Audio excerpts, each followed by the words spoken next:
Bonjour, bonsoir à toutes et à tous. Bienvenue pour ce nouvel épisode de votre podcast favori sur le collège football. On a eu encore la chance d'avoir la week 7 très chargée avec de nombreux matchs intéressants. Comme d'hab, je vous rappelle un peu notre sommaire classique. On va vous parler de cette week avec nos coups de cœur et nos coups de bambou à chacun pour essayer de vous montrer un autre aspect des rencontres qu'il y a pu avoir la semaine dernière. Et ensuite, donc dans la deuxième partie, on vous sélectionnera quelques matchs à suivre qui sont pour nous les plus intéressants de la prochaine week, même si encore une fois, on ne pourra pas vous parler de tous les matchs. On essaiera de vous parler d'un maximum de matchs. Et donc avant de rentrer dans le vif du sujet, je vais vous présenter mes deux acolytes habituels. Il y a donc Rosu qui était déjà avec moi la semaine dernière. Salut Rosu, comment tu vas? Salut, salut. Voilà, de retour de Louisiane pour ce petit trip footballistique. Prêt pour ce nouvel épisode. Mais justement, on va présenter d'abord Bertrand, parce que Bertrand Ah n'était ouais. pas présent la semaine dernière, mais il est là, et évidemment, il n'était pas là quand le Texas s'était fait allumer, et là il est présent, on est content. Voilà. On appelle ça l'opportunisme. C'est top. Comment tu vas sinon Bertrand, Eh ça va? ben, très bien, et puis encore mieux après ce week-end footballistique Ah bah, de grande envolée. tu m'étonnes. Je voulais prendre du coup, faire une petite parenthèse de 5 minutes, évidemment un truc qui est pas prévu, j'adore faire des trucs imprévus comme ça. Mais donc Rosu, toi tu as eu la chance d'aller voir deux rencontres en Louisiane, donc un match de college football où tu as du coup pu voir South Carolina face à LSU, et donc le match des Saints de ce week-end, qui était contre, je me souviens plus, Les Patriots. contre les Patriots, exactement. Ça va, t'as vu une belle rencontre en plus. Bah oui, ça va, j'ai lâché un bon gros billet pour voir deux belles défaites, donc Ça fait ça fait plaisir. plaisir. Mais Bon bon, ouais, je ratio, pense bon que ratio. avoir le combo des Gamecocks qui jouent à LSU et d'avoir les Saints qui jouent les mêmes week-ends, ce sera pas tous les ans, ce sera peut-être même pas tous les 5 ans. Donc Mm. bon, l'occasion était belle. Pour se le faire. Et puis, bah, c'était cool. J'avais déjà été voir les Saints, mais j'avais jamais fait le Tiger Stadium de LSU. Donc, ça, c'était cool. Je m'attendais pas spécialement non plus à des victoires, mais c'était plutôt pour voir le stade, etc. Et franchement, c'était bien le Tiger Stadium. C'était en pays cajun, ça s'entendait dans les musiques, etc. C'était cool. Un stade, euh, un stade de 100 000 places à LSU. Mais C'est pas mal. super compact, vraiment tout en hauteur. Euh, Ça, c'était assez impressionnant. Effectivement, les supporters qui faisaient beaucoup de bruit sur les troisièmes tentatives, ça, c'était bien. Public connaisseur à LSU. Et voilà, grosse ambiance. J'avais un super ticket, enfin super, oui, non. J'étais vraiment derrière la sideline de South Carolina, mais J'ai pour le vu. coup, derrière, j'étais à 3 mètres des gars, hein. Mm. C'était assez impressionnant.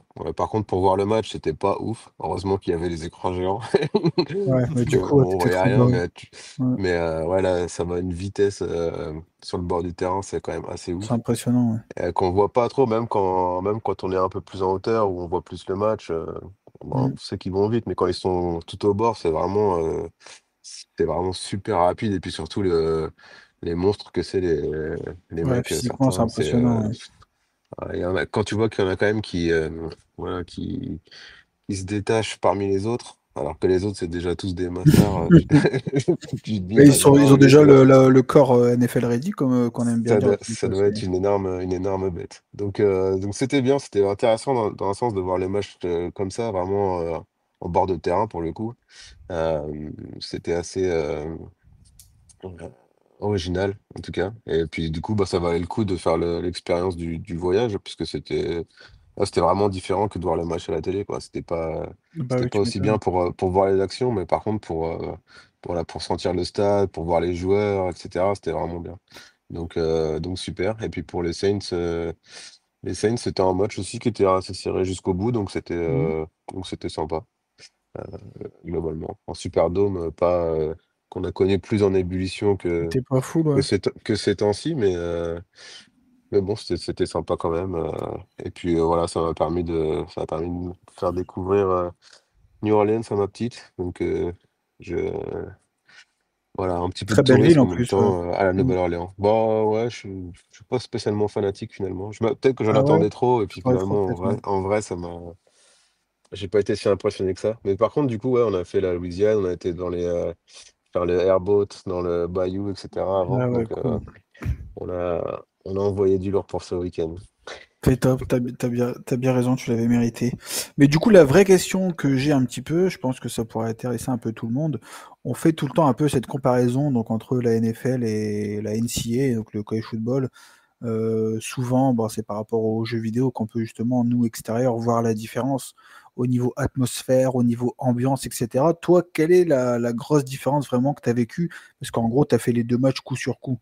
Même si, bon, c'est les équipes qui sont pas au même niveau, pas la même rencontre ni rien, mais est-ce que tu as senti vraiment une différence d'ambiance, d'atmosphère particulière ou pas entre les deux? Ouais, bah, même à Charlotte, de toute façon, moi j'ai les Panthers aussi que je vais voir de temps en temps. Mm. Euh, mais moi, je suis un grand fan du college football, justement à cause de l'atmosphère du college football. Voilà, dans les pros, par exemple, il n'y a pas de marching band. Pour le coup, je suis pas spécialement fan des marching band, mais, euh, mais du coup, ça a quand même un. Ça ajoute un truc, ouais. Voilà, par exemple, dans tous les temps morts, quand la télé va faire la pub, bah, dans les stades universitaires, tu as des shows avec genre les Pom-Pom Girls ou le marching band ou des trucs. Mm. C'est des trucs beaucoup plus locaux, etc. Alors que quand c'est les pros, bah, c'est que des pubs en fait. Ils te Ouais, mettent ouais. des pubs sur les écrans géants ou ils te font des jeux à la con sponsorisés par je sais pas qui. Alors que dans les matchs universitaires, c'est beaucoup plus des trucs locaux, des chansons que tout le monde connaît, des trucs comme ça. C'est plus, ça met l'ambiance, alors que chez les pros, c'est plus, ça fait du fric, quoi, en Ouais, gros. ouais. Donc, Mm. ouais, il y a tout un truc dans le dans le sport universitaire comme ça, où chaque équipe, entre guillemets, ou chaque stade, il y a des chansons que tout le monde connaît dans le stade qui mettent à des moments précis, genre au troisième quart-temps, tu auras toujours cette musique-là pendant un temps mort ou un truc comme ça. Euh, et puis, je trouve aussi que les fans sont beaucoup plus fans au college football. Mm. Euh, voilà, la NFL, c'est un peu plus comme la NBA, plutôt des gens qui viennent consommer un peu leur truc, leur entertainment, alors que le college football, c'est plutôt des fanatiques, quoi. Des fanatiques tu sens qu'ils ont un rapport beaucoup plus ancré avec leur université. Et ouais, l'atmosphère avec tout le tailgate, etc. Il faut savoir que justement, les équipes NFL, ils jouent dans des grosses villes.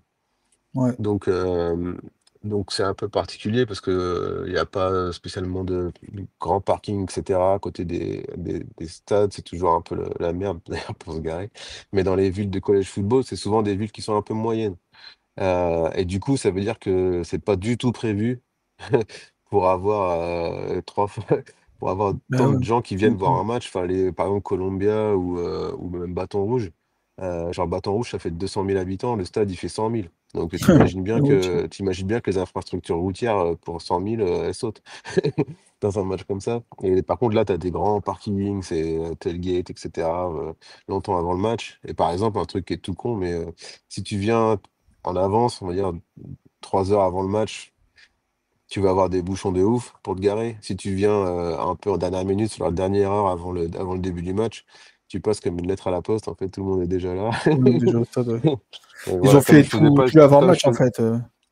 comme je faisais pas le tailgate, par exemple, à LSU, quand j'étais dans le bayou, justement pour visiter un peu, je suis arrivé ouais, une heure avant, même pas une heure avant le début du match, et du coup, je suis arrivé à peu près tranquillement, tu vois.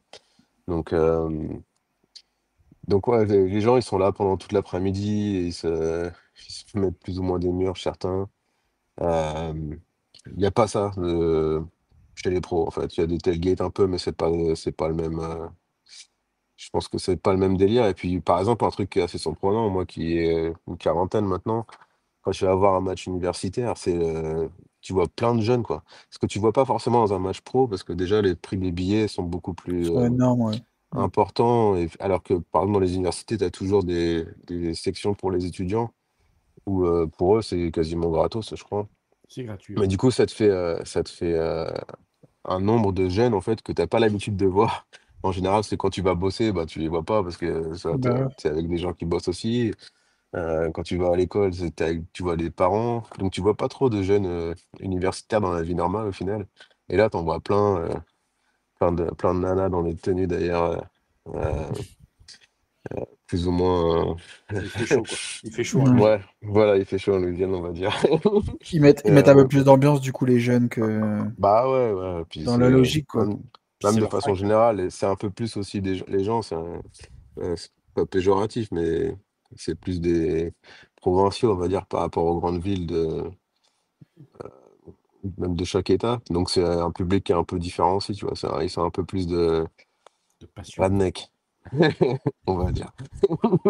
Mais c'est cool, du Donc coup, d'avoir c'est un autre délire, c'est des gros trucks avec des drapeaux, c'est des trucs comme ça. C'est Ça, ça qui est top, parce que du coup, voilà, c'est ça quelque chose envoie. Ouais. qui attire un peu moins pour les personnes qui aiment voyager aux États-Unis. Souvent, ils vont plus voir la NBA ou la NFL. Mais donc, du coup, n'hésitez pas, ceux qui nous écoutent, si vous avez la chance ou l'opportunité de pouvoir aller aux États-Unis, d'essayer d'aller découvrir un match de sport universitaire. Parce que bon, j'ai Par jamais contre, eu le basket. Je pense que ça va être aussi quelque chose de sympa, peut-être à vivre pour les amateurs de basket, d'aller voir un ouais, je match pense. Par contre, universitaire. un truc qu'il faut savoir, c'est que nous, en Europe, tu vas dans une autre ville comme ça, bah, tu prends le train, t'es tranquille. Là-bas, enfin ici, aux States, c'est mort, hein. Ça marche pas. Ah Donc, bah, t'es obligé de louer une bagnole, de te payer une mm. place de parking. Ça, c'est un peu de la merde par rapport à chez nous, par exemple. Bon, il y a des Uber quand même. Ouais, Bon, bah, va de Nouvelle-Orléans à Bâton Rouge en Uber, tu m'en diras des ouais, nouvelles, hein. ouais, bah ouais. Bon, faut Ouais, avoir un bon budget, quoi. ouais. Ouais. Tu vois plusieurs, Bah, allez, déjà, on va dire que tu déjà, la comptes. voiture et le parking, c'est un budget en soi, hein. Oui, Ouais. c'est ça. Donc, ouais, c'est juste ça. C'est pour le coup, en Europe, c'est quand même mieux les trains et tout ça pour aller d'une ville à une autre. Que ici, c'est vraiment pas terrible, quoi. C'est une fois que t'es sorti des trajets d'avion classiques, après, c'est vite compliqué. Oui. Tu l'as vécu aussi, toi, Bertrand, du coup. Oui, oui, bah, moi pareil à Austin, hein, au début on s'est dit ben, on va prendre les transports en commun, mais les transports en commun en fait c'est pas prévu pour ça. Les transports en commun chez eux c'est de la voiture. Tu prends une voiture, tu loues une voiture, tu te promènes en voiture. Tout est prévu pour prendre sa voiture, se promener en voiture. Il y a des parkings partout. Enfin, en tout cas, à Austin, il y avait des parkings partout, il y a des trucs à l'extérieur, mais tu n'as pas forcément de bus ou de tram ou de train, effectivement, pour changer de ville. Tu n'as pas le choix que d'avoir une voiture et de te promener en voiture. Mais c'est une culture qui est différente par rapport à la nôtre aussi, hein. Tout à fait, ouais, c'est adapté à ce qu'ils ont l'habitude de vivre. Il y a des bons, des moins bons côtés de Oui, chaque. mais l'avantage, c'est qu'ils ont tout ce qu'il faut dans le truc pour faire le tailgate, hein. Ils ont juste à ouvrir Ouais. le truc derrière et puis c'est parti, on fait griller des saucisses, quoi. Non, mais il y a des mecs qui ont des télés de ouf en plus, Ah oui, oui, branchés mais dans Ouais, leur c'est truck, impressionnant, et hein. ils regardent les autres matchs avant d'aller c'est au ça. stade. Enfin, Moi, c'est ce que c'est j'ai fait, dingue. hein. On avait aidé à brancher le matin, dès 8h le matin pour le match à 16h. Et on avait mis, il y avait 4 énormes télés avec des groupes électrogènes pour toute la journée regarder les autres matchs. Et puis après, en mangeant, en buvant, effectivement, il y en a Tu certains qui regardes ne le peuvent match, pas ouais. beaucoup voir de matchs. Parce qu'il y en a certains qui, à une certaine heure, je pense, Ah, si tu à commences de 14h, 8h. on commence à être. Ah bah à 8h, on était à la bière, hein. Enfin, Ah voilà, on va ouais. pas se mentir, hein. Je ne suis pas habitué. Donc moi, j'ai fait un peu le hall là parce que je voulais voir le match, effectivement. Mais à 8h, ça commence à s'envoyer des shots. Voilà, c'est une autre culture. Ils font la fête avant, ils font pas trop la fête après, quoi. C'est surtout ça. C'est plus ça. C'est particulier. Nous, c'est plus comme la fête après. Nous, c'est après, oui, c'est ça. On a plus Ouais. l'habitude. Pour fêter un peu Après, nos ça dépend matchs, du je sais que résultat après. nos matchs commencent à 8h la plupart du temps. Enfin, tout ce qui est Ouais. sport pro, Mm. ça commence à 8h. Donc, on continue la nuit, quoi, forcément. Mais ouais, voilà, c'est une culture différente. Mais par contre, tout le monde est hyper accueillant. Alors, enfin, après, quand on est supporter des Gamecocks, peut-être un peu moins quand on y va. Bah, Évidemment. franchement, non, justement, c'est ça qui est bien aussi. C'est ça qui est hyper différent que, par exemple, voilà, dans le foot en France, voilà, Ouais, c'est horrible. tu vas pas Ouais. avec un maillot de Lyon voir un match au Vélodrome, tu vois. Sinon, Mm. tu te feras vite emmerder. Là, Ou tu vois, nous, encore moins, ça fait très. on était en tenue Gamecocks, personne qui nous a fait des trucs, Mm. des remarques désobligeantes ou même un sale regard ou des trucs comme ça, tu vois. Mm. Enfin, tout le monde s'en fout un peu. Il y avait pas mal de supporters de Gamecocks d'ailleurs qui étaient là-bas. Mais franchement, Non, non, non, ça c'est c'est bien. les ambiances bien enfants, hein. Ici, c'est complètement différent, ouais. Il n'y a pas du tout ce côté d'animosité entre fans, ça Ouais, n'existe pas, quoi. partie hooligan et tout ce genre de choses, c'est des Ou choses qui comme n'existent pas. ça existe un peu plus en NFL où on voit que les mecs qui se battent un peu dans les tribunes. Souvent, on a des vidéos, des week-ends où il y a des mecs qui se battent en tribune, mais Ouais, c'est souvent c'est plus souvent de la bagarre de viande saoule, quoi. Ouais, c'est assez rare parce Ouais, que même quand je suis parti moi, à Los franchement, Angeles, pas de délire. il n'y avait pas trop. Justement, j'avais été voir Los Angeles Chicago contre les Bears et t'avais des mecs de Chicago de partout, tout autour. Moi, j'étais avec mon maillot des Chargers et il n'y avait rien. Franchement, je trouvais c'était étonnant. Au Ouais, ça, foot, pour le tu coup, c'est sens bien. que pour nous en Europe, c'est pas la même chose quand même. Oui, ils n'ont pas ce même rapport de. Même s'ils aiment bien chambrer, enfin, le trash talk, ça fait un Ouais, peu partie aussi aux de, de- États-Unis, le de- trash talk, tu l'as partout en tous les cas. Ils Voilà. vivent avec, hein, ça. Mais ça s'arrête là, je veux dire, ça Ouais, voilà. s'arrête au trash talk. C'est pas comme nous en France où il y a les supporters qui se voient avant pour se mettre sur la tronche Voilà. avant d'aller voir le match, quoi. Où ils Ouais, font des même le batailles trash talk, rangées. c'est gentil, Ça hein. reste gentil, oui, Ouais. c'est du C'est de la petite chambrage, quoi. vanne, hein. Oui, Ouais, Ouais, c'est c'est du ça. chambrage tranquille, quoi. Mais ça, c'est top. Je pense qu'on aura l'occasion peut-être de vous faire un podcast dédié justement À l'ambiance. du coup, à l'ambiance et toutes les différences que tu peux avoir. Parce que je pense que si on continue, on va passer là. C'était le quart d'heure culturel. Voilà, exactement. On vous fera des petits temps comme ça. Et En juste plus, pour dire quand même, pour ouais, finir, que donc LSU, ça fait 100 000, et effectivement, c'est gros. Mais pour le coup, je savais que South Carolina, ça envoyait du lourd parce que je fais quand même pas mal de stades. Mais je pense qu'effectivement, South Carolina, ça a pas grand-chose à envier à LSU au niveau ambiance et tout ça. ah ouais? Pour le coup, ça tient la route vraiment, South Carolina. KLSU, ils sont réputés pour ça quand même, Ah oui. Ah justement. non, ils sont bons, mais Mm. je me disais, est-ce que ça va encore être un upgrade par rapport à South Carolina qui était au top de ma liste sans être chauvin spatialement, mais c'est pour ça d'ailleurs que j'ai le season ticket, c'est parce que l'ambiance là-bas elle est ouf. Euh, mais bon, franchement, LSU ça a envoyé du lourd, mais ouais, South Carolina n'a pas grand-chose à la renvier sur ce point de vue-là. T'as jamais été dans le Texas pour l'instant? Non, mais je pense que ça tient la comparaison, hein. On est Oh oui, en je pense, SEC, hein. là. Ouais. Je Donc, pense que ça tient la comparaison. sans citer de nom, il y a quelques équipes dans le Texas qui sont quand même plutôt sympas au niveau ambiance aussi, dont certains que j'ai pas envie de citer, mais où on a pu voir qu'il y avait une chaude ambiance aussi à ce niveau-là. Je pense que c'est un peu dans tout le pays hein, quand même. Ouais, Non. c'est vrai, mais enfin, quand même, en SEC, il est quand même aussi connu pour ça, Ouais, parce que c'est des stades énormissimes, hein. bah ouais, c'est ça, hein. Et puis le stade de 100 000 personnes, Ouais, c'est costaud. Hein. On a rarement ça, nous, justement, en Europe. Enfin bref, on va enchaîner tout de suite parce que sinon on va jamais être parti. Et vas-y. justement, sans transition, je vais parler directement de mon coup de cœur. J'ai envie de dire comme ça c'est fait. J'avais fait mon coup de bambou justement sur eux, donc sur les Texas Longhorns, au vu du match qu'ils avaient produit face à Florida, surtout par rapport à l'attaque de Texas. Du coup, Bertrand, on n'avait pas eu l'occasion d'en discuter, mais c'était surtout l'attaque, moi, qui m'avait énormément déçu. Pas que Arch Manning, on savait qu'on avait une ligne pourrie, on savait le jeu de course, du coup, il est compliqué derrière parce qu'ils ouvrent aucune porte. Je vais pas revenir là-dessus, mais donc là, mon coup de cœur cette fois-ci, donc c'est pour Texas et Texas au global, parce que bon, je pense que dans ce match, c'est surtout défensivement une nouvelle fois, on a été plus qu'impressionnant. Oui. Énorme pression sur du coup John Mathieu qui était revenu de blessure, qui fait un match pas terrible.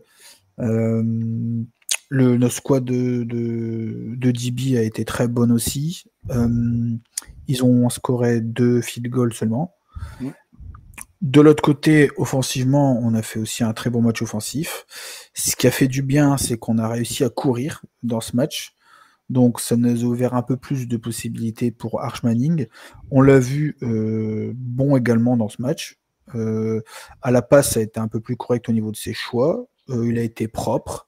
Bon, il a mis qu'un TD à la passe, mais bon, il a 21 sur 27. C'est quand même très propre comme ligne de stats. Au niveau de, on sait que c'est beaucoup de passes intermédiaires qu'il a fait, il est qu'à 166 yards, mais bon, ça reste quand même très correct. Ce que j'ai envie aussi de dire, c'est par rapport à ce que j'avais dit la semaine dernière, c'est qu'on a enfin trouvé une squad de receveurs. Il a envoyé à pas mal de monde quand même. Ça, c'est intéressant. C'était compliqué. Les receveurs avaient du mal à se démarquer. Il y avait du mal à avoir des joueurs ouverts. Là, on avait un peu plus de joueurs ouverts. En sachant qu'en plus, Oklahoma, ça reste quand même une défense correcte. Hein. C'est pas non plus. C'est la défense numéro 1 du pays, hein. Enfin, Voilà. statistiquement, hein. Voilà. Donc, c'était pas le Oklahoma qu'on a pu connaître dans certaines années. On a joué des Sooners très bons et on a fait un très bon match. Et donc, du coup, j'avais envie de. Voilà. Donc, quand ça ne va pas, c'est important de le dire. Mais quand ça va, c'est aussi important de le dire. Ils avaient besoin de ce match-là pour lancer leur saison. qui était très compliqué pour le moment. Et je pense que ça va leur faire un gain de confiance, ça va leur faire beaucoup de bien. Évidemment, Bertrand, j'ai envie de toi d'avoir ton ressenti déjà sur ce match. Ah bah, le ressenti, alors même si la première mi-temps est très défensif parce qu'il y a un tout petit score à la mi-temps et on se demande quand même où est-ce qu'on va aller, même si on sentait bien qu'en défense on avait le dessus et que eux en attaque n'arrivaient pas à produire. Alors après, moi pour dire très rapidement, je pense que Mathir il est revenu beaucoup trop vite en fonction de son opération à la main. Voilà, mais ça c'est des choix d'équipe, c'est des choix. Voilà, après c'est du coaching. Et puis surtout après notre premier drive où on perd quand même presque 30 yards, je crois. Et je crois qu'au bout de 2 drives, on était en négatif au niveau des yards, où on avait gagné 20 yards, je crois à peu près, grand maximum, parce qu'on a fait plein de fautes encore en O-line. Et puis on a vu qu'on a trouvé le rythme au fur et à mesure, et ça fait du bien, ça rassure. On a vu effectivement à Arch Manning, même si sur le match contre Florida, pour moi, c'était le seul point positif du match contre Florida, parce que c'est le seul qui s'est vraiment battu. Là, au moins, il avait un peu plus de temps pour lancer. Donc c'est ça, en fait, il y avait trop de pression contre Florida, c'était hallucinant. C'est aussi beaucoup plus facile. Et puis je pense que pour une fois, Sark, en play calling, il a un peu surcoaché par rapport à ce que Venables a pu faire. Et puis moi, il y a une stat qui me fait complètement fumer de la tête, c'est qu'en 3 Red River, Oklahoma, ils ont marqué 0 TD. En 3 matchs, ils n'ont pas marqué un seul TD, ils ont marqué que des field goals. C'est quand même, ça veut dire que ça fait 3 Red River que notre défense, elle n'est pas là pour faire semblant. C'est clair. Donc voilà, c'est forcément, moi je suis enjoué. On repart de nouveau de l'avant. Maintenant, il faut confirmer cette bonne dynamique. C'est clairement le match de référence qu'on attendait depuis le début de l'année contre une grosse équipe d'Oklahoma. On rappelle qu'ils étaient quand même classés 5 ou 6e de mémoire. 6e, il me semble. 6e à ce moment du match-là. Nous, on n'était pas classés. Donc, c'est quand même un gros upset. Voilà, on était, même si tout le monde nous annonçait vainqueur et qu'on était classé premier au début de la saison, mais bon, les classements d'associations de presse, on peut toujours en parler avant les saisons, c'est toujours un peu compliqué, mais bon, c'est sûr que nous, ça nous a fait un peu nous enflammer. Même pendant. Même pendant, parce qu'on pourrait en parler aussi des heures, surtout après celui de ce week-end, enfin bref. Mais voilà, c'était un beau match, c'était un super match à regarder. En plus, enfin vraiment, on a senti qu'il y avait de la maîtrise. Alors en défense, enfin moi cette défense, ça fait 2 années de suite. C'est hallucinant. C'est moi qui suis un fervent admirateur des défenses. Je prends un pied inconsidérable. À regarder, c'est juste magistral. Même si le match contre Florida, la défense était restée à Austin, visiblement ils ne sont pas allés jusqu'en Floride, mais là au moins ils se sont déplacés, c'est bien. Et puis voilà, là où la défense a aussi fait un super boulot, c'est sur le pass rush. Ça n'a pas laissé le temps à Mathir de faire quoi que ce soit. Il y a eu 4 ou 5 sacs, il y a eu je ne sais pas combien de QB hits, il y a eu 3 interceptions. Voilà, avec ça, si on n'arrivait pas à y gagner le match, il y a un moment, c'est qu'il y avait un problème ailleurs. Bon, en l'occurrence, on a réussi à débloquer un peu, et puis ce punt retour qui a vraiment débloqué la situation et qui a mis Texas sur le momentum, où les Sooners n'ont pas réussi à rattraper, et puis après il n'y avait plus qu'à dérouler. Mon ami Niblet qui est corner maintenant, qui était receveur la saison dernière, et qui nous a fait une très belle action là pour le coup. Oui, qui est sur les retours de punt maintenant à chaque fois. Alors, jusqu'à cet éclair, on va dire un peu de génie, il n'avait pas fait grand-chose pendant le match. Et là, vraiment, je pense que c'est lui qui a remis l'équipe un peu en super confiance, en momentum au niveau de la confiance. Et puis après, une fois qu'on était sur le momentum et que l'attaque l'était aussi, les Sooners se sont fait submerger. Enfin, voilà, alors, on se moque beaucoup des Sooners, mais moi, ils m'ont fait mourir de rire. À 10 minutes avant la fin du match, la moitié du stade rouge était quasiment vide. Donc, moi, ça fait toujours plaisir de voir ça. Mais ça, c'est parce que c'est les rivalités et que ça fait toujours plaisir de battre le plus gros rival des Longhorns. C'est la petite récompense, c'est de vider le stade. Puis ça fait quand même 3 Red River de suite où effectivement Oklahoma n'y arrive pas, alors que sur les 10 dernières années, c'est eux qui ont gagné le plus pour la peine. Mais là ça fait 3 années de suite où pour eux c'est compliqué, et du coup pour les Sooners et le reste de leur schedule et de leur planning, là ça va pas être simple si Mathir ne va pas à son niveau. Ils ont un sacré schedule, Et ça peut faire mal. J'en discutais avec un supporter des Sooners qui dit qu'ils finissent à 6-7 max. Il est même pas sûr de voir une saison positive. Donc, ouais, ils ont un schedule qui est pas facile. Donc, il faut que Mathir ils reviennent assez vite, qu'ils se soignent vite. Et c'est important pour eux, je crois. Tout à fait. Mais pour rappeler, donc, avant de laisser la parole à Rosu, justement, ce que tu nous parlais, c'est que derrière, ils ont donc South Carolina. Ça va être intéressant de voir ce match-là. Parce que si derrière, ils le prennent pas, c'est Ole Miss, Tennessee, Alabama, Missouri, LSU. De ce qu'ils ont montré, en plus en sachant que leur QB n'est pas en grande forme et remis à 100%, s'ils arrivent à en prendre un, c'est bien quand même. Rosu, du coup, qu'est-ce que tu en penses, toi, par rapport à cette rencontre et ce qu'a pu produire donc, Texas dans ce match?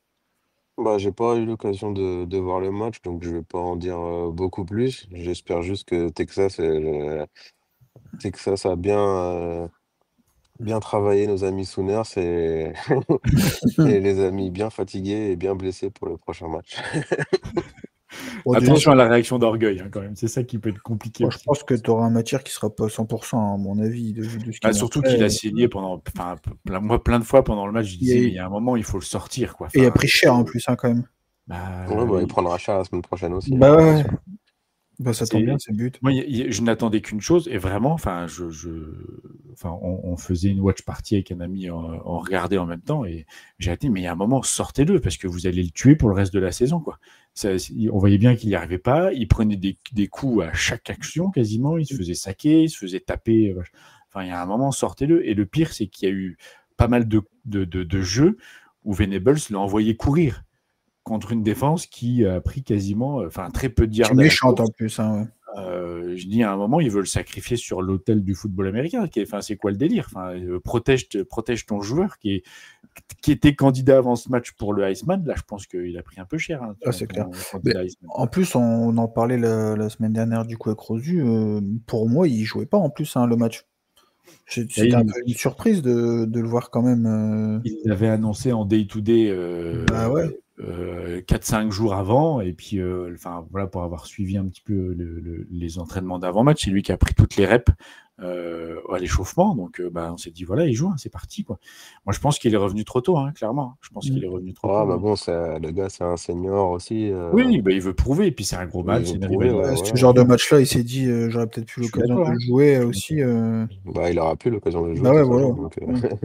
Donc, le souci, moi je comprends qu'il ait commencé à le jouer, je comprends pas qu'il l'ait fini. Ouais, au vu du match en plus. Au vu du match, on le voyait à chaque fois qu'il retournait sur la sideline, il se faisait soigner, il avait du sang sur toute la main. Enfin, il y a un moment, protégez votre joueur aussi, même s'il a envie d'y aller, d'en découdre et qu'il est bon, parce qu'il a quand même fait de sacrées passes, mine de rien. Il y a des moments, heureusement qu'il était là pour les Sooners, parce que je pense que ça aurait pu être beaucoup plus sévère. Mais il y a un moment, il faut protéger. Faut penser aussi à protéger son joueur, surtout quand tu as un schedule qui t'attend comme celui qui est derrière, quoi. Tout à fait. En parlant justement de calendrier, on a pu évoquer un peu par rapport à Oklahoma. Au niveau de Texas, c'est un peu plus simple, j'ai envie de dire. Enfin, un peu plus simple à voir, parce qu'au vu des premiers matchs qu'ils ont montrés, c'était quand même un peu compliqué pour eux. Derrière, normalement, Kentucky, ça doit être un match assez facile. J'espère qu'ils feront le match face à Mississippi State, comme ça permettrait de pouvoir voir une très belle rencontre face à Vanderbilt. Et derrière, terminer avec Georgia, Arkansas et Texas A&M. Donc, au vu de leur calendrier, donc je commence avec toi directement, Bertrand, tu penses que Texas va bien finir l'année avec un bilan à combien? Le bilan à combien? J'ai bien envie de dire 10-2, mais je pense que ça va être un peu prétentieux parce que les matchs face à Georgia et Texas A&M, ça va être quelque chose. L'avantage contre Texas A&M, c'est qu'on les joue chez nous. Donc, ça, c'est un avantage. On ne les joue pas à College Station, qui est quand même un stade pas très... qui est hostile, clairement. Il y a du bruit, c'est énorme. Donc, je pense qu'on a de la chance de les jouer chez nous. Georgia, je pense que ça va être le match... c'est les deux gros matchs. Voilà. Kentucky, Mississippi State, Vanderbilt, Arkansas. On a les moyens, notamment grâce à notre défense, de les gagner.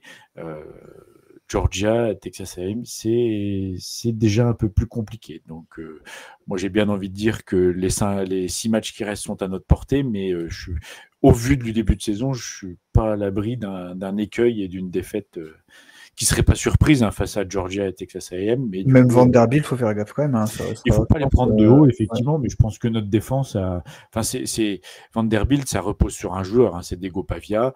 Si tu arrives à le canaliser et à pas le laisser ni courir ni l'empêche lancer de comme sortir il de veut, la boxe, c'est voilà. fini. Ouais. Par rapport au match qu'on a fait contre les Sooners, si on a la même défense, Vanderbilt, ils ont quasi aucune chance, on va pas se mentir. Bon, tout à fait mais il faut sortir le même match que contre les Sooners, c'est pas sortir le match qu'on a fait contre Florida, parce que là, du coup, Diego Pavia, il va nous marcher dessus et puis on n'en parlera plus. Quoi. On est d'accord. Bon, on va pas faire plus sur Texas, parce que je pense qu'on en parle déjà assez. On verra du coup avec les semaines à venir ce que ça va donner à ce niveau-là. Pour enchaîner, du coup, on va aller chez toi, Rosu. Tu vas nous parler de ton coup de bambou. Mon coup de bambou, c'est pour Wisconsin.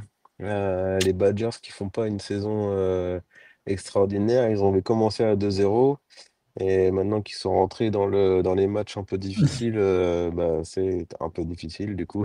Ils ont tout perdu depuis le troisième match, donc ils en sont à 4-2.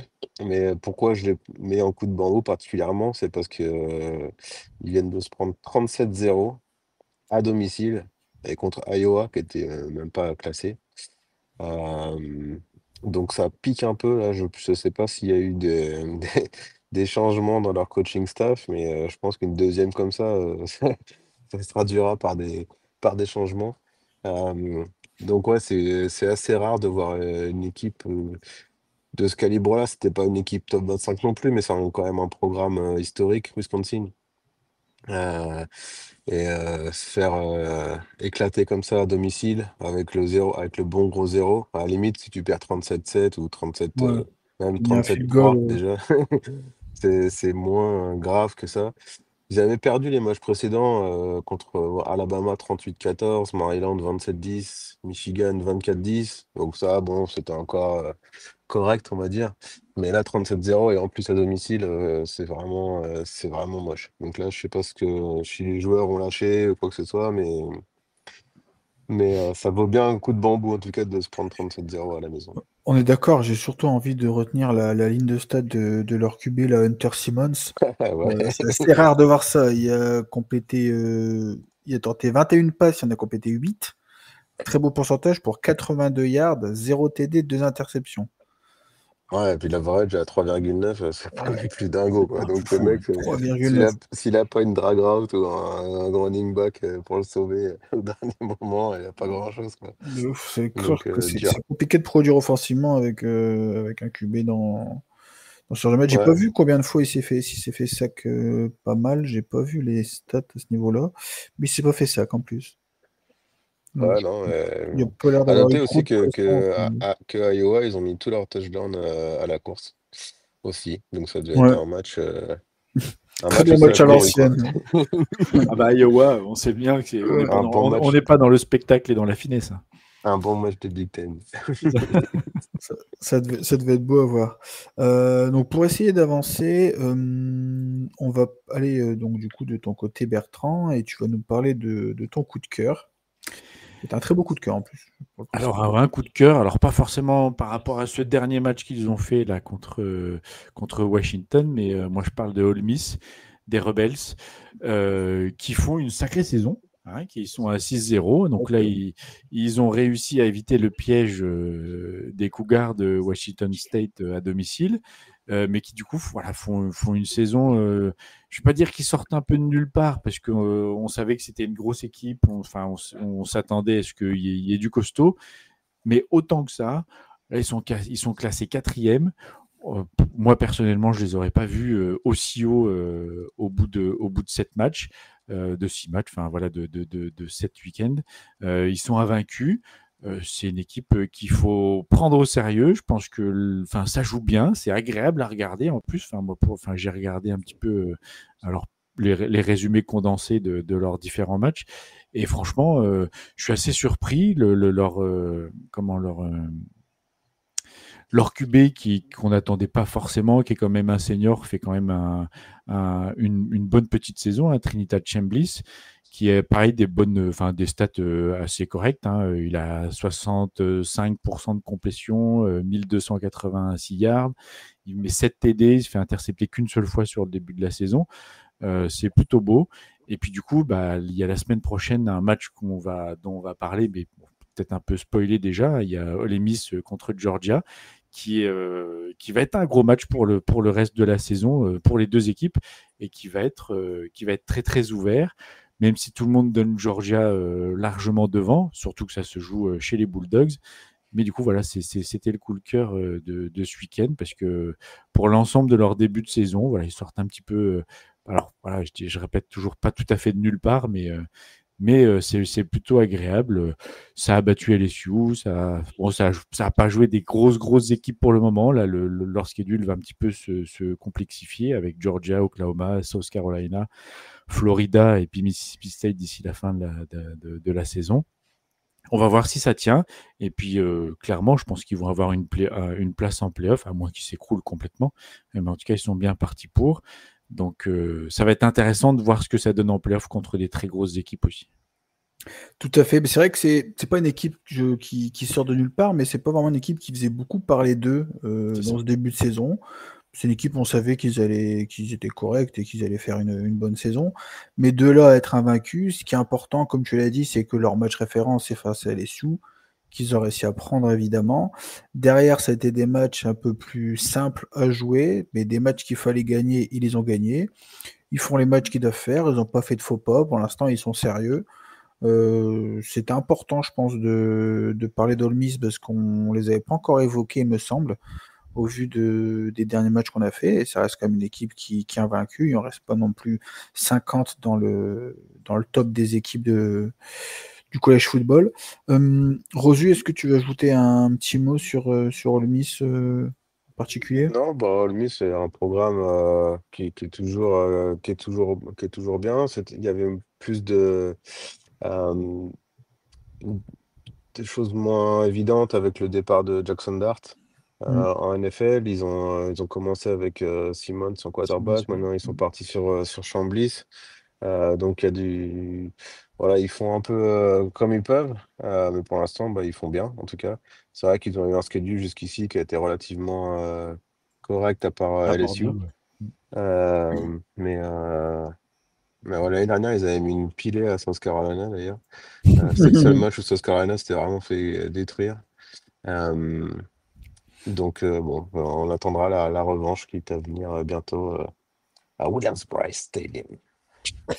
Exact. On va avancer tout de suite. Je vais vous parler donc du coup de mon coup de bambou. C'est une équipe, je suis un peu étonné qu'ils ont perdu ce match. C'est Oregon qui était à domicile face à Indiana, même si Indiana est une très bonne équipe. J'ai revu le match donc du coup le lendemain.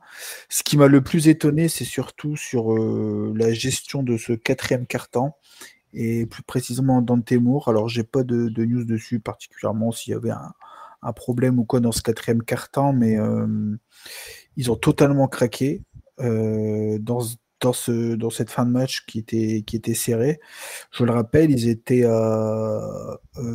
sont revenus à 20 partout à 6 minutes de la fin, il me semble.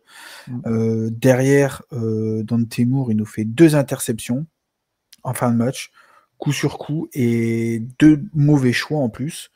Je le sentais un petit peu, je sais pas comment dire, c'est pas vraiment laxiste, mais un peu trop détente relax dans sa gestuelle, dans sa manière d'aborder ce quatrième quart-temps, où tout se jouait clairement dans ce match, parce que c'était coup sur coup, les équipes, ils étaient au coude à coude. Et donc j'avais envie de donner ce coup de bambou sur lui, parce qu'en plus, j'ai vu pas mal d'infos passer. Il y avait une très bonne cote. Il était annoncé pas mal pour la prochaine draft par certains. Je trouvais ça même un peu particulier. Après, j'avais pas non plus trop fait de focus sur Oregon cette saison, donc je pouvais pas trop donner mon avis là-dessus. Là, en tout cas, le premier match que je vois, c'était pas exceptionnel de sa part. Après, ça peut arriver de passer à côté d'un match. De l'autre côté, comme je l'ai dit, Indiana, c'est une très bonne équipe. Ils ont récupéré, donc c'est Mendoza qui était le QB de California, il me semble, qui fait un bon match et qui fait même une bonne début de saison. C'est un bon QB avec de l'expérience, qui fait le taf. Et donc voilà, un peu déçu d'Oregon. Content d'Indiana, qui font une très bonne saison, qui sont donc du coup pour eux toujours invaincus. Du côté d'Oregon, je vais juste du coup vous rappeler un peu la suite du calendrier qui est mitigé, j'ai envie de dire, parce qu'il n'y a pas de gros matchs avec Rutgers, le Wisconsin, Iowa, Minnesota, USC et Washington. On verra le match face à USC qui peut peut-être être intéressant, mais bon, là pour se projeter plus loin, c'est plus au niveau des playoffs de ce qu'ils ont montré là. Certains les avaient annoncés comme des favoris en playoff. Au vu du match, je suis pas certain. Je sais pas si un de vous veut réagir sur Oregon ou ajouter quelque chose.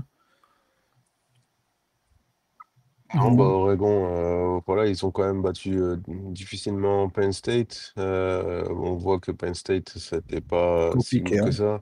ça. Mm. Et voilà, et le reste, c'est vraiment, ils ont rencontré les équipes, les grandes équipes malades.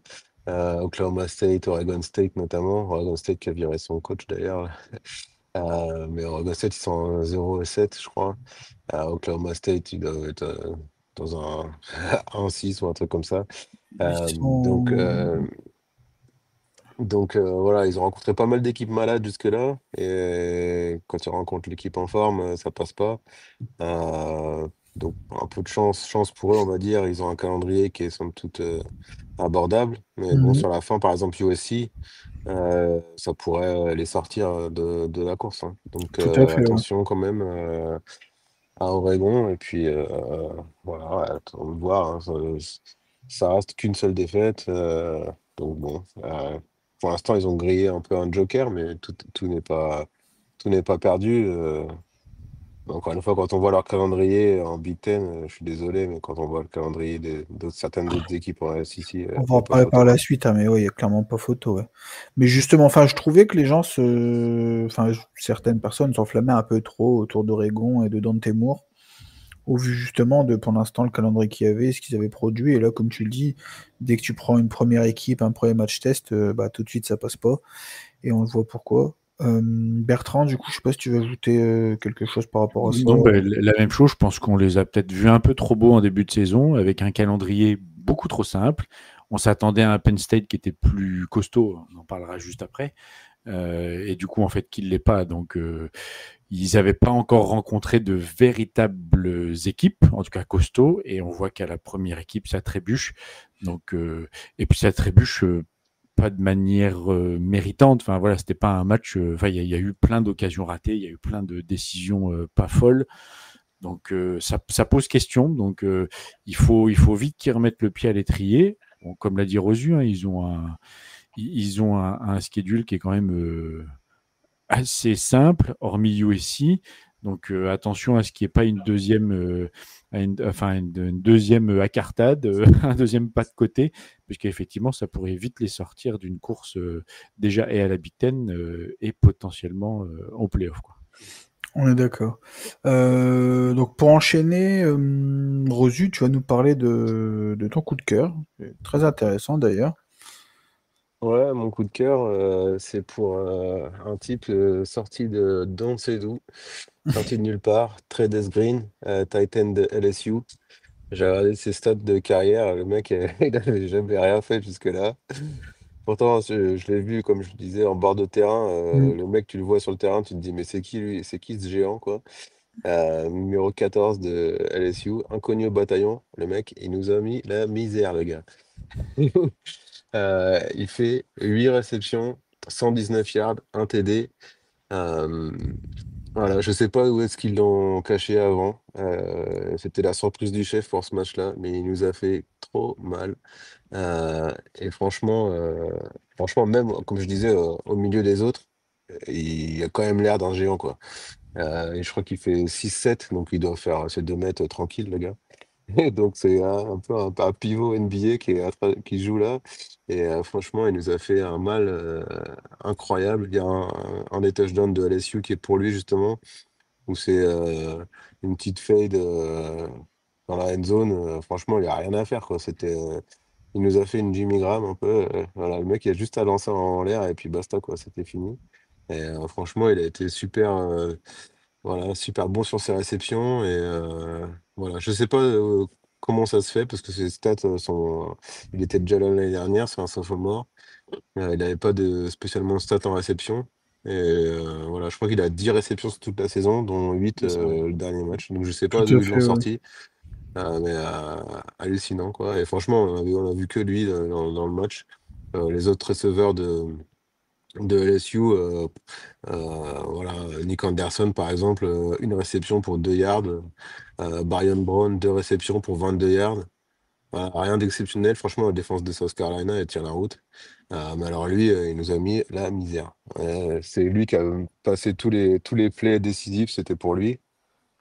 Franchement, ouais, impressionnant. Et d'autant plus que voilà, qu'il n'avait jamais rien fait avant. Donc je Ouais. ne sais pas pourquoi. Franchement, alors là, je ne me l'explique pas.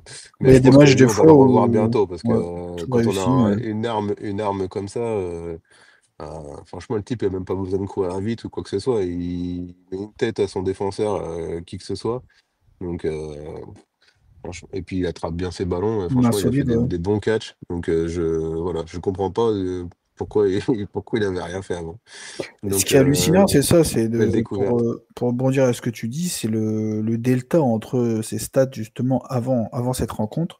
Il était à 2 réceptions, 17 yards et un TD. Donc c'est quelqu'un qui n'était pas très recherché.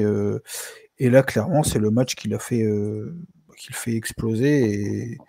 Ouais, puis là, à ce niveau-là, c'était le game plan de nous tuer avec lui, hein. Bah, ils Donc ont compris, ouais. Il fait 8 réceptions. Je sais, j'ai pas vu sur combien de.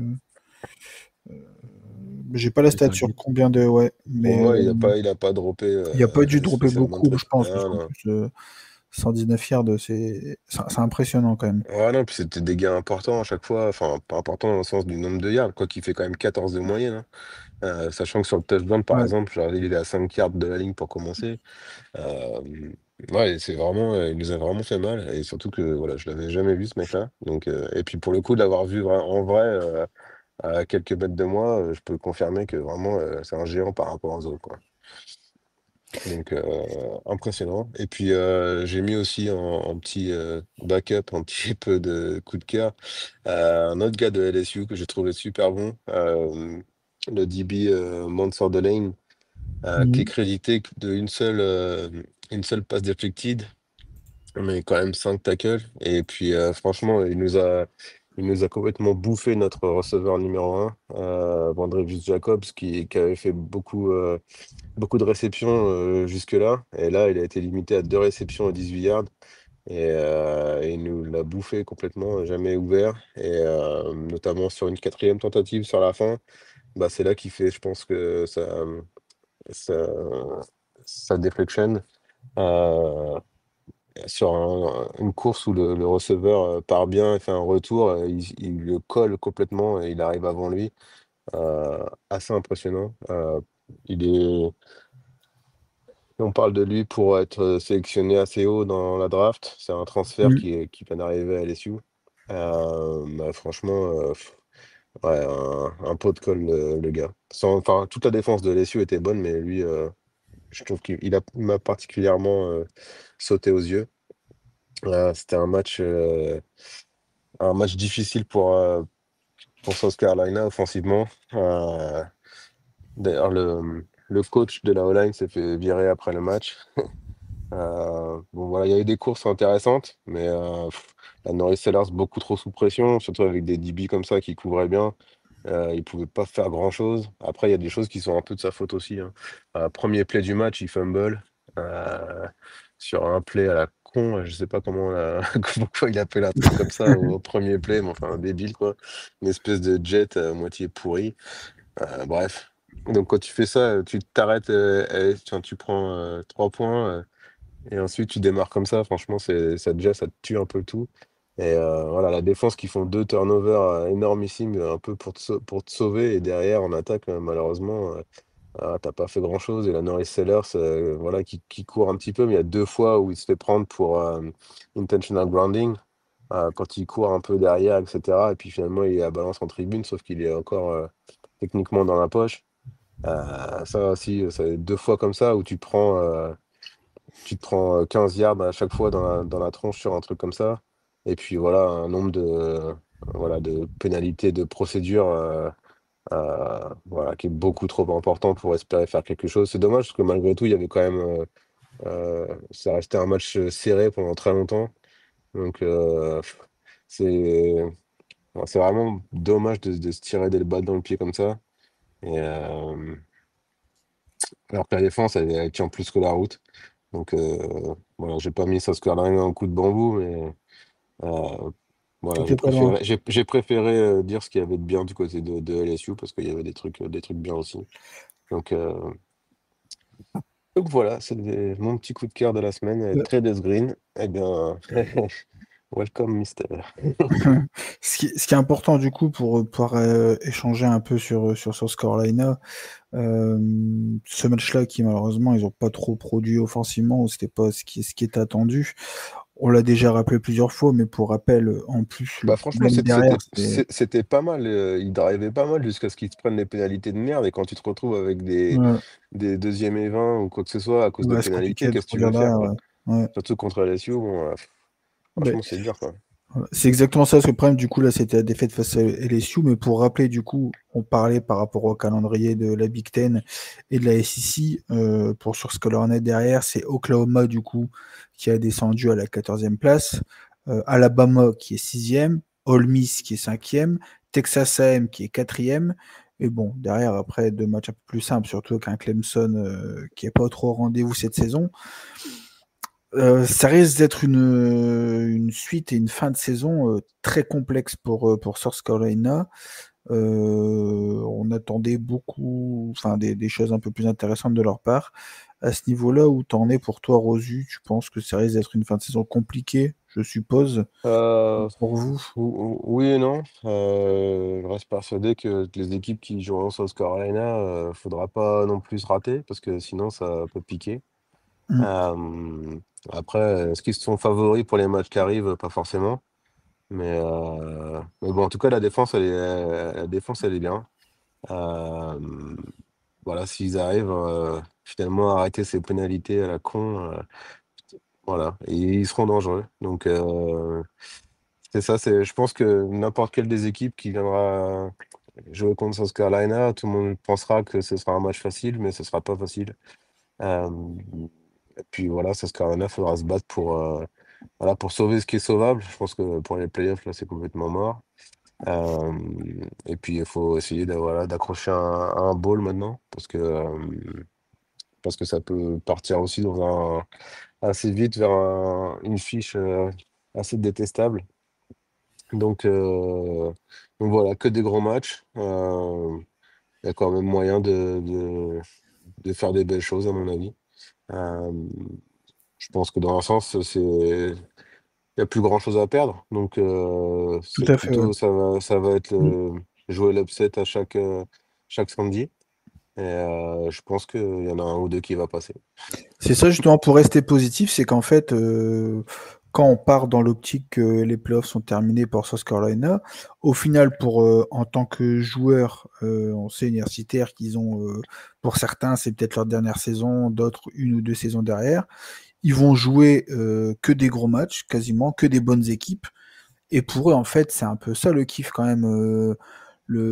Quand t'es joueur, ton but, c'est de jouer Alabama, Ole Miss, Texas A&M, se frotter contre les meilleurs joueurs du college football. Ouais, justement, il y avait il y a eu une question justement à Shane Beamer la semaine dernière en disant ouais, vous avez un calendrier de ouf pour venir. Je crois que LSU c'était le plus mal classé des 5 prochains Ouais, c'est matchs ça, ouais. en étant 11e. Et le mec il disait justement bah voilà, c'est ce qu'il dit à ses joueurs. Il dit vous venez jouer en SEC, c'est pour la compétition, c'est pour voir Mm. c'est pour jouer dans des grands matchs comme ça. Si vous avez peur de jouer des trucs comme ça, vous vous êtes trompé de programme, quoi. C'est pas la peine de venir ici si vous avez peur de jouer contre des grosses équipes ici. Donc j'aime bien sa mentalité pour le coup. J'espère pas que une mauvaise saison le fera virer, en tout cas. Et, voilà, on va voir ce que ça va donner, le fait d'avoir changé de coach de la ligne offensive. Euh, mais moi j'aime bien en tout cas Shane Beamer, j'aime bien sa mentalité, j'aime bien certains de ses calls, j'aime bien ses trucs en special team. D'ailleurs en special team, il a tenté une quatrième tentative avec le punter qui est passé et qui a été annulé pour une pénalité à la con, quoi. Voilà. Donc, un false start de merde. Je sais pas combien il y en a eu, mais de yards de pénalité, mais voilà, on peut pas gagner le match quand on a autant de pénalités. Alors que ton fake punt il passe, et tu te fais Et tu buter gâches par tout un truc comme derrière. Ouais. ça. Ah ouais, non, mais c'était frustrant de ce point de vue-là. Donc, ouais, je pense qu'il a une mentalité de bagarreur et il laissera rien à personne. Donc je pense que s'il y a une équipe qui vient et qui a un jour sans contre South Carolina, bah, il pourrait le payer. Il y a pas de... Voilà, c'est des grosses équipes, mais voilà, s'ils jouent super bien leur match, bah, ils devraient gagner. Mais s'ils sont un peu moins bien, peut-être pas. C'est important d'avoir un coach avec ce genre de discours, justement, parce qu'un autre paramètre qu'il faut pas oublier, c'est que pour certains joueurs, ils jouent aussi leur avenir sur ce genre de match. On sait qu'il y en a certains qui vont se présenter à la draft la saison prochaine, enfin, du coup, la prochaine draft. Faire des bonnes stats, c'est bien. Faire des bonnes stats face à ce genre d'équipe, C'est c'est mieux. tout bénef pour eux aussi. C'est bien d'avoir, par exemple, à l'image de Oregon, de faire des stats dans ce genre d'équipe, mais avec un calendrier contre des équipes moyennes. Là, tu peux dire, tu es un mec de South Carolina, tu fais des stats avec le calendrier que tu as derrière. Bah, tout de suite, moi, je suis scout, je préfère partir sur justement un joueur qui a montré en SEC avec le calendrier SEC plutôt que. Enfin, après, ça reste mon avis. Je pense que c'est quand même quelque chose qui existe en soi. Donc, c'est important parce que c'est ce qui permet aux joueurs de pouvoir garder une certaine motivation justement à jouer ces matchs, même si on se dit voilà, les playoffs sont finis. Il y a quand même quelque chose à aller chercher derrière pour certains. Et pour d'autres, c'est la saison prochaine. Voilà, t'en as à ton poste, il y en a deux, trois qui partent. Bah, c'est à toi de montrer maintenant que tu vas être le numéro un. Et donc c'est bien, il reste du challenge en fait pour tout le Oh, monde. oh. Ouais, mais il y a eu beaucoup justement de seniors qui sont partis à la fin de l'année dernière à South Ah, c'est Carolina. Ils ont vrai, c'est ouais. une équipe qui est vachement jeune là, globalement. Mm. Donc, bah, c'est beaucoup d'expérience pour eux aussi, hein, pour essayer de faire quelque chose l'année prochaine. Il y a évidemment Sellers, savoir s'il reste ou s'il reste pas. Euh, mais pour les autres qui risquent quand même de rester, toute la O-line, il y a pas beaucoup de seniors. Enfin, les seniors, finalement, ils jouent pas puisqu'ils se sont fait sauter par des plus jeunes. En défense, c'est pareil, il y a beaucoup de jeunes. Euh, donc, euh, donc voilà, c'est pour eux aussi, c'est important de prendre de l'expérience pour l'année prochaine. Euh, mais bon, en espérant aussi qu'il n'y en ait pas qui se disent, ah bah finalement on a fait une saison un peu moyenne, Voilà je vais me ailleurs. barrer ailleurs ou quoi que ce soit.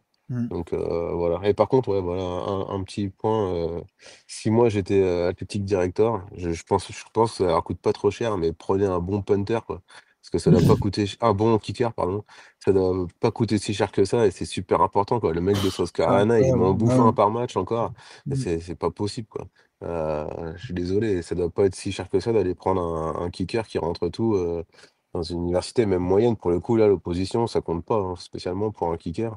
Ah bah Donc, ouais, tout à fait. s'il y a un mec en D2 qui met tous ses kicks, bah, allez le chercher, mettez-lui un contrat nul, et puis voilà, hein. Parce que là, je comprends pas que l'année dernière, tu vois, que tu perds des matchs contre LSU, contre Alabama, parce que ton kicker, c'est de la merde.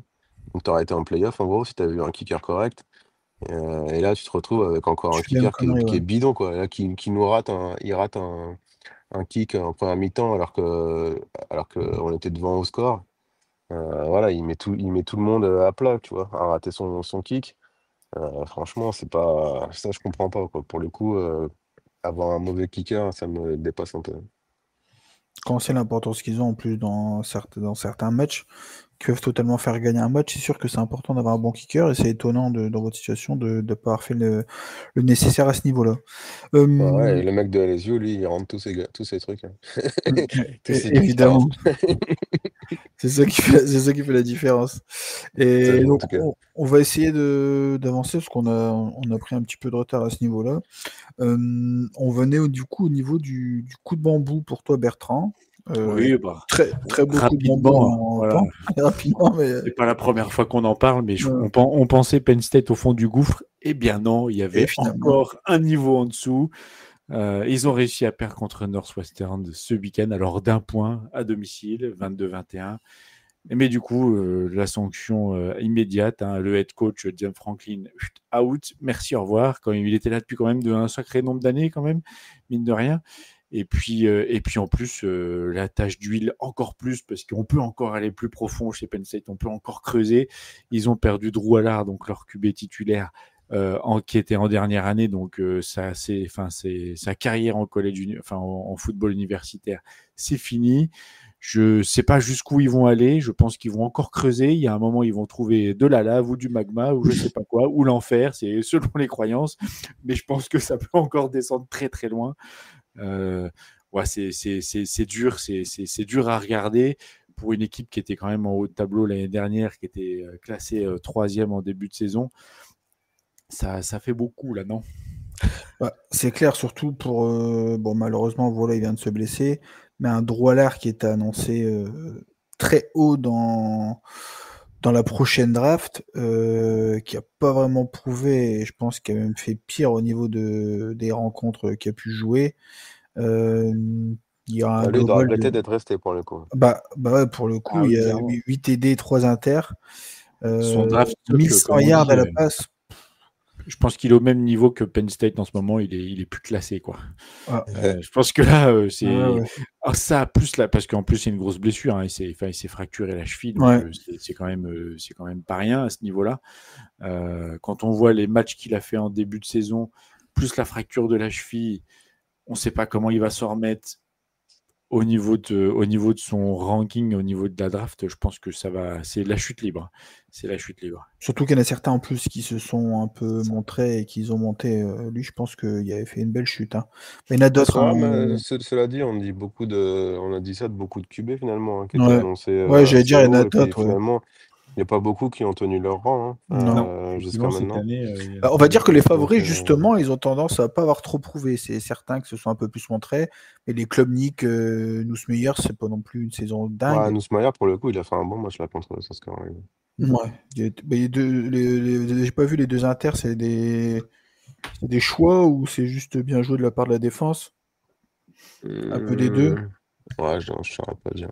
Ouais. Faudrait que je revoie le match, mais en tout cas, il s'est sorti de situation périlleuse, hein, de temps en temps. Il y a qui d'autre que je pense. C'est vrai que pour l'instant, il y a Manning Arch Manning qu'on s'attendait à qui produise différemment quand même. On peut se le dire, même si bon, c'est pour une première saison en tant que titulaire, fallait pas s'attendre non plus au même Ouais, niveau, je pense, que les même autres. Sellers, c'est pareil, au niveau de la passe, c'est pas Sellers, oufissime non plus, ouais, hein. ouais, je m'attendais à autre chose quand même aussi à ce niveau-là. Surtout par rapport à ce qu'il avait montré la saison dernière dans certains Ouais, par matchs. contre, si lui, il peut rester un an de plus, c'est Bah, jackpot, hein. Bon, pour vous, si le calendrier derrière il se faut exploser, c'est pas mal parce que moi, il là, y a je une sais pas chance qu'il combien il y reste. a dans le budget Nil, mais là, il faut Ouais, lâcher tout. ouais, c'est clair. le Mais bon, chèque, le chèque. le problème, c'est que si derrière les autres QB ils se montent pas trop, lui va se dire Ah, mais le problème surtout, c'est que s'il conserve une cote, t'as là, justement, le voilà. cadre Wallard, bah, c'est exactement le pire qui peut lui arriver, tu Ouais, vois. c'est ça, Donc, ouais, c'est tout une à fait, bonne ouais. pub pour dire dès que je peux, je Ouais. me barre, quoi. Bah ouais, finalement, pour pas prendre de risque parce qu'on sait pas ce qui va m'arriver la saison prochaine. Ouais, Tout à fait. Donc voilà, on va clôturer donc pour cette première partie donc avec Penn State, qui je pense la saison est terminée pour eux dans tous les cas, il y aura plus grand chose Catastrophique. d'intéressant à jouer. On va pas trop du coup parler d'eux pour le moment. On va passer donc sur cette deuxième partie et donc vous présenter quelques matchs au niveau des previews pour la prochaine week. Donc c'est la week 8, il me semble, si je dis pas de bêtises. c'est ça. Ça avance pas mal déjà. On arrive sur cette deuxième partie bien entamée. Le premier match donc qu'on va vous présenter, donc dans dans l'ordre chronologique des rencontres. Attendez, le premier, c'était qui? Ole Miss Georgia. Yes, Ole Miss Georgia. Exactement. Donc, à Georgia, Ole Miss, comme on vous a parlé tout à l'heure, donc ils sont pour le moment invaincus en 6-0. Ils ont eu un match donc important à jouer face à LSU qu'ils ont pris. Après, ils ont gagné des matchs qu'ils avaient à gagner. De l'autre côté, Georgia est en 6-1 ou 5-1, pardon. En 5-1, donc. Ils ont juste perdu une rencontre face à Alabama. Alabama chez eux en plus. Alabama, c'était plutôt bien réveillé aussi et qui font de très bons matchs en ce moment. Ils avaient pu gagner un très beau match que j'ai pu voir en plus face à Tennessee qui était très intéressant, avec un Tennessee qui était très beau aussi. Très beau match d'attaque, j'ai envie de dire surtout. Et derrière les autres matchs, bon, ils ont quand même réussi à gagner face à Auburn 20-10, ils ont prouvé. Après le reste, bon, Kentucky et je sais plus c'était qui l'autre équipe contre qui ils ont joué. Dans cette rencontre, potentiellement, ils annoncent la première défaite d'Ole Miss. Georgia est à domicile, il reste favori. Je voulais avoir votre avis. On va commencer par toi directement, Bertrand. Qu'est-ce que tu penses, toi, du coup, de cette rencontre? Moi, je pense qu'il ne faut pas vendre la peau des Rebels trop vite, parce qu'effectivement, ils proposent quelque chose de plutôt sympathique à regarder. Alors, c'est vrai que d'aller jouer à Athens, en Georgia, à Georgia, c'est compliqué. On sait que ça fait beaucoup de bruit, mais en même temps, c'est pas non plus. Ole Miss, ils sont dans la SEC depuis très longtemps. Ils savent ce que c'est que de jouer à Georgia. On a vu que Georgia était quand même prenable à domicile, notamment par Alabama, parce que quand ils ont été surpris à domicile, Alabama était un petit peu en perdition, entre guillemets, enfin en tout cas par rapport aux attentes, même si ça reste une très grosse équipe, on est d'accord, mais un petit peu en perdition. Ils se sont bien réveillés contre Kentucky le match d'après et puis contre Auburn. Mais Ole Miss, ça rigole pas, ça joue bien. Il y a une bonne défense, il y a une bonne attaque. Enfin, on en a parlé tout à l'heure pour mon coup de cœur. Moi, faut pas prendre Ole Miss à la légère, même si les Bulldogs ils sont chez eux. Kirby Smart, on sait qu'il a l'habitude. C'est un vieux routard, il sait ce qu'il fait. Mais pour autant, parfois, il passe aussi un peu à travers. Donc, ça va être un beau match. Ça va être un très beau match, je pense, à regarder. Ça risque d'être très spectaculaire aussi. Ça devrait être. C'est pour moi la rencontre à ne pas rater de cette week 8. On est d'accord là-dessus. Voilà, Et puis ça aura des incidences pas mal sur la suite. J'ai presque envie de dire malheureux vaincu, là, clairement. On est d'accord, surtout quand on arrive sur cette fin de saison, ce genre de match, attention, celui qui le perd. Mais c'est le genre de match typiquement qui est justement intéressant pour tous ceux qui veulent, comme on vous le répète, découvrir donc le college football, ce que c'est un petit peu le niveau et voir de beaux matchs. Je pense que ça reste d'être un beau match. Peut-être un peu plus offensif que les autres certains matchs qu'on a pu voir au niveau des rivalités. On verra en tout cas comment ça va se passer pour ce week-end. Tu veux ajouter un petit mot du coup, Rosu, sur cette rencontre? Ouais, malheureux vaincu, surtout malheureux vaincu si c'est Georgia, parce que Ole Miss, ils sont une des seules équipes invaincues en SEC pour l'instant, avec Texas A&M. Tous les autres derrière, il y en a beaucoup, il y en a 7, je crois, qui sont en 5-1. Donc voilà, une victoire de Georgia, ça remettrait aussi d'autant plus de monde au même niveau. Une SEC qui est vraiment super serrée là, et on va avoir toute une série de matchs de SEC jusqu'à la fin de l'année qui vont valoir leur pesant de cacahuètes. Ouais, avec très, très gros matchs là, et si Ole Miss ils arrivent à sortir ça, par contre, alors là, super pour eux. Tout à fait. Donc ce match il sera joué le 18 octobre, il me semble, pour ceux qui veulent. Vous avez à l'horaire, 21h30. c'est 21h30, voilà. En plus, un horaire très cool Oui, c'est ça. pour C'est sympa, suivre le match. Voilà. Ça, c'est toujours sympa. Et donc pour ceux qui ont reçu, ce sera mis sur c'est ABC qu'ils ont le match. Oui, c'est ABC, c'est ça, la chaîne voilà. ABC. Ouais. Donc vive les IPTV si vous voulez suivre les matchs en Europe. C'est le top. On va pas faire cette pub-là, mais bon, voilà, si jamais vous avez envie. Donc, pour enchaîner donc sur le second match donc qu'on vous a sélectionné, c'est USC face à Notre-Dame. Deux équipes qu'on a un peu moins parlé aussi, surtout au vu du début de saison de Notre-Dame qui était pas terrible quand même. USC est plutôt bien. Ils sont à 5 victoires et une défaite pour le moment. Ils ont battu Michigan lors de la dernière week. C'était une très belle victoire. Ils ont battu Michigan et Michigan State. Purdue également. C'est une bonne rencontre. Ils ont juste perdu contre Illinois malheureusement. Mais ça reste pour le moment un calendrier très respectable avec des beaux matchs joués. De l'autre côté, malheureusement, Notre-Dame avait plutôt mal commencé avec ce premier match perdu face à Texas A&M. Derrière, ils ont gagné les matchs logiques qu'ils avaient à remporter. Pas un calendrier foufou non plus pour le moment pour eux. Effectivement, ça reste Notre-Dame qui est favori dans cette rencontre à domicile. C'est un match, je pense, qui peut être quand même serré. Ça risque d'être aussi une belle rencontre. Rosu, du coup, qu'est-ce que tu penses, toi, de ce match? Bah, moi, je pense que Notre-Dame, ils sont classés 13e, là. Je ne sais pas pourquoi. Franchement, ça me Ouais. dégoûte. C'est vraiment une pub pour dire faut avoir un calendrier de merde. Mm. C'est absolument scandaleux. Donc, j'espère que USC va leur mettre une pilule. Parce que je trouve pas normal qu'ils soient classés comme ça avec 2 défaites. C'est les 2 seules équipes pas cohérentes qu'ils ont joué, ils On ont l'avait dit, perdu. ouais. Donc voilà. Et d'un autre côté aussi, USC, comme tu dis, ils ont eu une défaite contre Illinois, mais ils ont une défaite voilà, de rien du tout Mm. à Illinois. Et franchement, c'était un match, pour le coup, c'est un match que j'ai vu, le USC-Illinois. C'était vraiment chaud. Enfin, il n'y aurait pas du tout de scandale à ce qu'ils gagnent celui-là. Donc eux, ils ont une défaite sur le fil, ils sont 20e. Les autres, ils ont 2 défaites, bon, sur le fil aussi, tu me diras. Mais bon, ils ont perdu les 2 fois. Voilà, c'est la seule équipe costaud qui reste. Euh, donc bon, j'espère que USC qui remonte tranquillement dans le classement montrera que voilà, ils sont une bonne équipe cette année. J'ai bien aimé quand je les ai vus jouer. Il y avait de la qualité.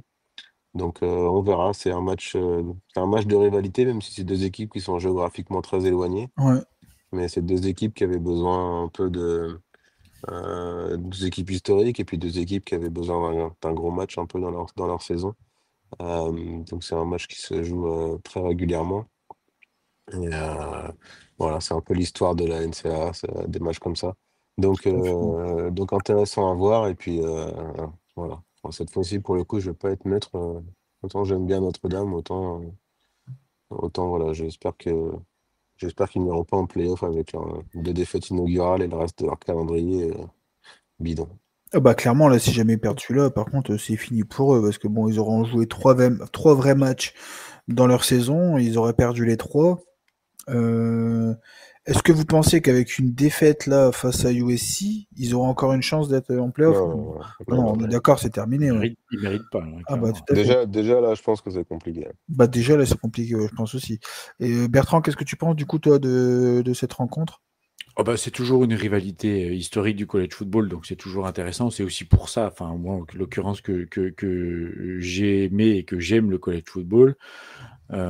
Et puis, effectivement, USC, là, pour la peine, je suis assez comme Rezu. J'aimerais bien qu'ils aillent un peu éclater Notre-Dame parce que je trouve qu'ils ne sont pas classés au bon endroit et que ça remettrait un petit peu les rails sur le bon chemin, entre guillemets. Et puis, il y a une petite belle histoire aussi avec USC qui a perdu pas mal de running sur blessure. Et puis là, il y a un walk-on qui sort de n'importe où. Donc, un walk-on, hein, c'est un mec qui est inscrit à la fac, qui paye sa fac et qui n'a pas de scholarship. Donc, il n'est pas invité. Enfin, bref, c'est lui qui paye pour ses études. Il est en île négative, lui. Voilà, oui, c'est ça, il en est le négatif. Et puis qui a fait un super match la semaine dernière, qui a marqué, enfin, qui a couru pour 158 yards et puis qui a marqué un touchdown. Donc, c'est aussi ça, c'est des belles histoires Et puis vous savez que vous commencez à savoir que j'aime ces belles On histoires. sait que t'adores, justement, j'allais le dire. C'est ta cam, ça, J'adore c'est pas ça. des Ouais, stars. c'est pour ça que j'aime le college La football. Et beauté du college là, on est football, en ouais. plein dedans. Et puis voilà, effectivement, de remettre un petit peu. Alors peut-être que Notre-Dame va les surclasser et puis va montrer qu'ils méritent leur classement au niveau 13. Au vu du schedule, j'ai des doutes. Donc pour une fois, même si USC c'est des rivaux, en tout cas d'il y a quelques années des Longhorns, on va être pour USC ce week-end. Très Et à déçu noter quand que, même. que dans le calendrier de Notre-Dame, il y a Navy, donc ils ont, c'est pas surprenant parce qu'ils jouent souvent les équipes Mhm. militaires, on va dire. Mais Navy, ils sont 6-0 pour l'instant. Effectivement. Ça va être beau. Et au vu de ce qu'ils ont pour l'instant montré Notre-Dame, en plus, c'est des équipes où je suis très déçu quand même de ce qu'ils produisent. Je les attendais Bah, bien au-dessus pour de leur ça. défense, quand même, ils ont perdu de pas beaucoup contre Texas A&M qui est maintenant classé super haut et Miami qui est classé super haut aussi, hein. C'est vrai. Ouais, Donc, bon, tout est relatif aussi, on va dire. ouais, c'est vrai. Mais je sais pas, dans ce qu'ils montrent, après, bon, avec un QB rookie, enfin freshman, derrière aussi, c'est compliqué. Mais le duo Jeremy Love, Jadarian Prince, je m'attendais à autre chose. Je pensais que ça allait être le feu, ce duo de coureur. En plus, il y avait une belle ligne aussi offensif. Enfin bon, on verra bien ce que ça va donner. Donc le dernier match qu'on vous a sélectionné, on va terminer sur une belle petite rivalité entre deux équipes qui font une belle saison tout de même, entre Utah et BYU. Utah qui sont en 5-1, les Cougars, eux, ils sont en 6-0 pour le moment, une des équipes encore qui est invaincue, en ayant gagné notamment en double prolongation face à Arizona. Arizona qui déçoivait un peu quand même, hein, je ne m'attendais pas à ça. Et de l'autre côté, Utah qui avait battu Arizona State, qui aussi était annoncé un peu mieux en cette saison. Je pense que ça va être la rencontre, à mon avis, la plus serrée qu'on va avoir. Je vais partir sur toi directement, Bertrand. Est-ce que tu as un avis ou un favori peut-être dans cette rencontre? Alors pour moi, cette rencontre, elle est hyper ouverte pour la peine, parce que je vais pas dire c'est du 50-50, mais on n'est pas loin. C'est aussi une grosse rivalité, hein, et notamment un peu religieuse. Aux États-Unis, ils aiment bien ça, donc voilà, c'est assez intéressant aussi de suivre ça. C'est une rivalité historique aussi. Très franchement, BYU à domicile devrait normalement l'emporter. En tout cas, en toute logique, ils sont invaincus aussi, alors que les Utes, ils ont perdu, je ne sais plus contre qui Contre déjà. Texas Tech. Contre Texas Tech, Texas Tech, qui reste quand même une très bonne équipe, enfin surtout cette année. Donc Ouais. ouais, il y a quelque chose à regarder. C'est des équipes dont on parle pas régulièrement, qui sont pas souvent sur le devant de la scène, en tout cas ces dernières années. C'est aussi ça le college football, c'est de regarder parfois des matchs tard, parce que celui-là il va commencer à 2h du matin. De regarder des matchs un peu tard comme ça, c'est ce qui fait un peu la magie et un peu le mystère du college football dans des stades. Si vous avez l'occasion de regarder une photo du stade de BYU, allez-y. Par rapport aux gros stades pour lesquels on a l'habitude de parler, où il y a 100 000 personnes, 80 000 personnes, là on est sur quelque chose de beaucoup plus abordable, hein, clairement. Ça se joue au milieu des montagnes, enfin le cadre il est magnifique, hein, en gros, hein, mais voilà, on a posé un stade un peu au milieu de n'importe où. C'est ça le college football. Et puis deux équipes qui jouent plutôt bien, qui proposent des trucs plutôt agréables à regarder. Et c'est toujours des rivalités qui montrent aussi, qui vont montrer le tempérament de certains joueurs, notamment du quarterback, hein, des Utah Utes, Dampier, qui devrait, en tout cas, s'il doit sortir un match, c'est ce moment-là. Face à des mecs qui sont un peu moins connus, dont on parle beaucoup moins. Mais c'est aussi ça, voilà, la magie du college football, c'est de voir des équipes parfois un peu de seconde zone, même si je rappelle que les deux équipes sont classées dans le top 25, donc c'est pas des équipes, enfin, Ouais. cette année, c'est pas des équipes de seconde zone, mais c'est des équipes dont on parle très peu et qui ont un aura médiatique pas très très important. Voilà, même si les Cougars, il y a quelques années, avaient un quarterback qui faisait un peu parler d'eux et qui maintenant, je ne sais plus où en NFL d'ailleurs, mais qui marche pas très très bien pour la peine. Voilà, donc c'est ça qui est sympathique. Voilà. Mais pour moi, BYU va gagner, mais C'est important juste justement parce Zach que Wilson. ouais, ah Zach oui, c'est ça, Wilson, Zach ouais. Wilson. Le nom me sortait pas. Je sais plus où il est non plus. Mais c'est Devon Dampierre justement qu'on avait pu en parler un peu, qui fait une saison plutôt intéressante. Et ça va être un des joueurs qui est très entendu justement. J'ai bien envie de voir ce que ça va donner face à une équipe un peu plus costaud que ce qu'il a pu jouer par le passé, qui est quand même le leader effectivement à la passe avec 11 TD et 3 interceptions. Ça reste un ratio très intéressant. Et derrière, il est quand même à plus de 300 yards à la course et 5 TD.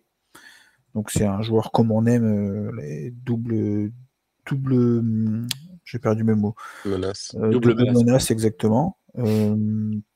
À voir, son profil est très intéressant. On va voir ce qu'il va pouvoir produire face à une très bonne équipe.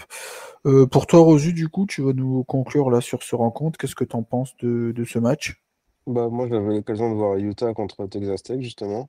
Donc, j'avais été un peu déçu par Utah.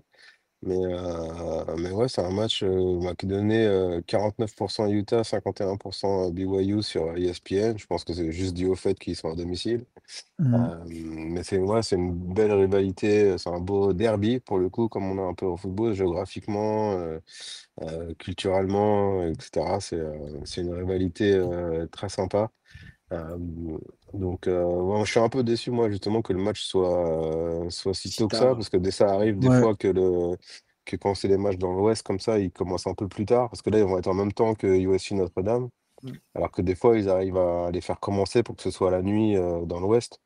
Et donc, ça commence genre à 22h aux États-Unis.